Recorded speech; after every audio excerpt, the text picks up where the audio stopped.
Hello, viewers and comic fans. Hello, all my dudes. I am very fortunate and very lucky to have in the studio with me today Chad Bayers from Pocket Dimension. Hey, how's it going? Chad is all the way back in Johannesburg, and I'm here in Cape Town. And the one thing I have in common is comics. So we're going to talk some comic news. And I want to find out a little more about Pocket Dimension. And we're going to discuss some of the news that's currently happening in the comic world in the MCU. So Chad, so I sent you a couple of links, and I think the first ones I do want to talk to you about. I think let's start with the comics. That's Okay, cool. where it starts for me. So I actually lost all my article there. So let's start with the comics. So the No one problem. thing that's how did you feel about the new Superman Son of Kal-El that came out? What was your feelings on that? Initially I was quite excited because I've seen the announcement. I was like, okay, cool. And we covered it on the channel back when I was doing it with my brother, and it seemed pretty interesting. And then when they released a little bit more information, and I was like, okay, cool. So Action Comics will focus on the dad, and Superman, Son of Kal-El, will focus on his son, will be now the Earthbound's new Superman. And I thought that was like an interesting approach. I was keen for it. It's quite, I thought, it's always good to introduce new characters, and I feel like that's what they were trying to do.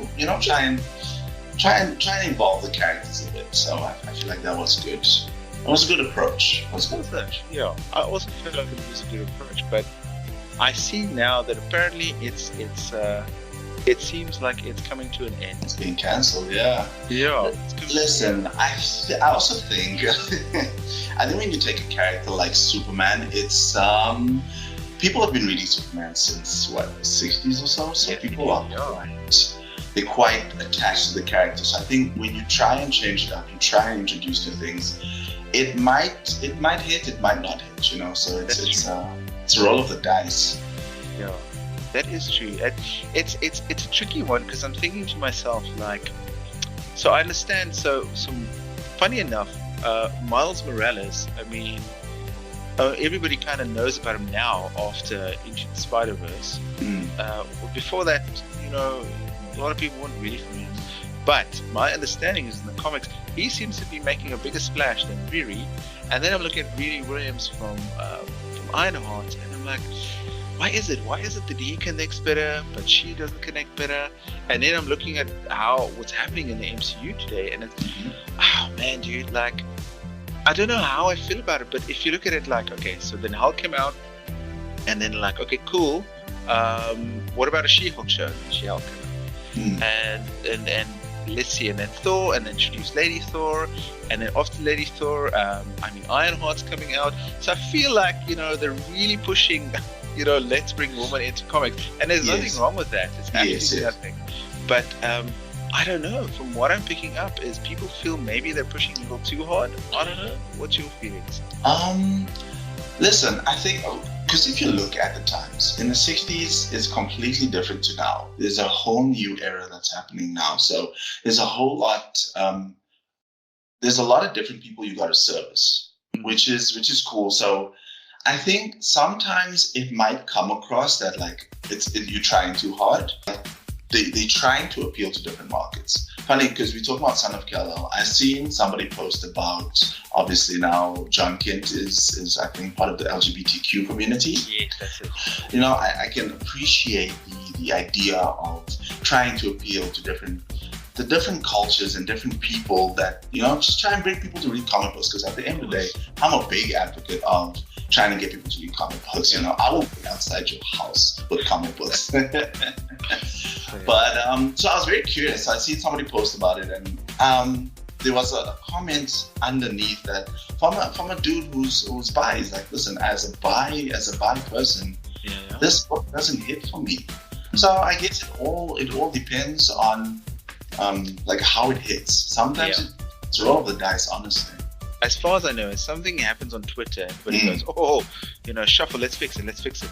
But the problem is the people who are on Twitter, they aren't necessarily the people buying the actual books. 100%, yeah. And that's the problem. And I feel, if people can just kind of see past that, and I agree. Inclusion is important. Making everybody feel like they're part of the system is very important. But again, you also, comics are made to be sold at the end of the day. 100%. Keep that in mind.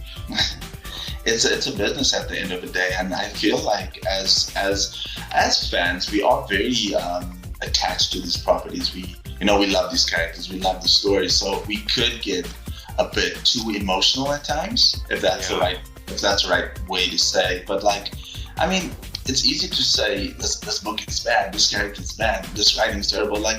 Listen, at the end of the day, if the book is not for you, just say, hey, I'm gonna bow out. I'm gonna collect what I like. Gotcha.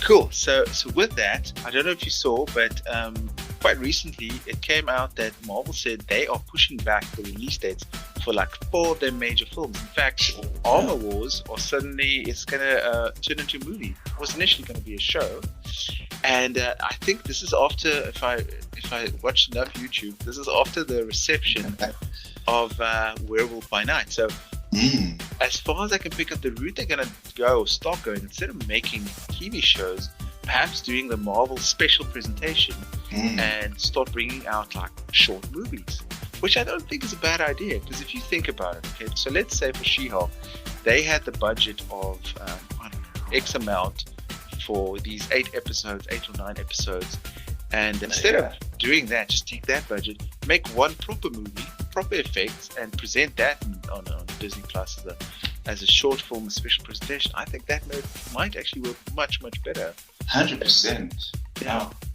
With on the budget, because I know it also came out that VFX artists were, overworked, underpaid. So it's kind of Marvel pushing back these movies isn't necessarily a bad thing. It's okay. If it's not working, if you need to just maybe go back a bit, touch up some stuff, give it more room to breathe. That's okay. Because at the end of the day, you're trying to give a product to fans, to customers. Exactly. Yeah, you will get that 1 or 2 that's that's wrong, but it's fine. You're not going to please everyone. So I'm all for if you gotta push it back, it's okay. It's fine. At the end of the day, we here to see a movie. That's true. Yeah, that is true.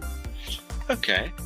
Let's see. Yeah, and I suppose the other article I found as well is with Mahershala Ali. The Blade script wasn't very strong for him, and so now they're finding another director. Another director, yeah, because I think the director bowed out or something like that. Yeah, he also bowed out. I think initially that move, the 4-movie pushback, and then obviously, like you say, Armor was they saw the success of Werewolf by Night. So, but I think the pushback is due to this. Okay, there's a certain story we're trying to tell, and to get to these, we need to go through Blade, and that needs to be told in a certain way. So, again, they have a plan. They know what they want to do, and it's okay. Listen, as fans, we just need to be just a little bit patient. Let them work their magic. Yeah, no, I'm with you. I am personally very excited about Blade. Yeah. Looking forward to that one. I loved Wesley Snipes. I found it very funny that apparently in the third one, at one scene, he didn't want to open his eyes, so they had to his eyes on. That's bonkers. Yeah. It's so funny if you think about it. Blade essentially started the MCU, the Wesley Snipes Blade, right? Yeah. And I have obviously this film fanatics. I had a conversation once with one of my colleagues. Our colleagues were sitting together, and her definitive vampire movie, the ultimate vampire movie for her, is Wesley Snipes' Blade. So I was 100%. Well, my dude, I think that is going to be it. Wonderful. Thanks for having me. Yeah, sure. Thank you very much for your time. So, everybody, if you haven't yet, please go check out Pocket Dimension. It's not the Pocket Dimension, right? No, it's just Pocket Dimension, yeah. Please go check them out on YouTube. Give them a like, give them a subscribe. Be sure to like and subscribe this video. Share it if you're up for it. But, to everybody, RCPG, thank you for listening. Thank you for tuning in. And we'll catch you next week. This is probably going to be a 2-parter, so we'll catch you next week and the week after.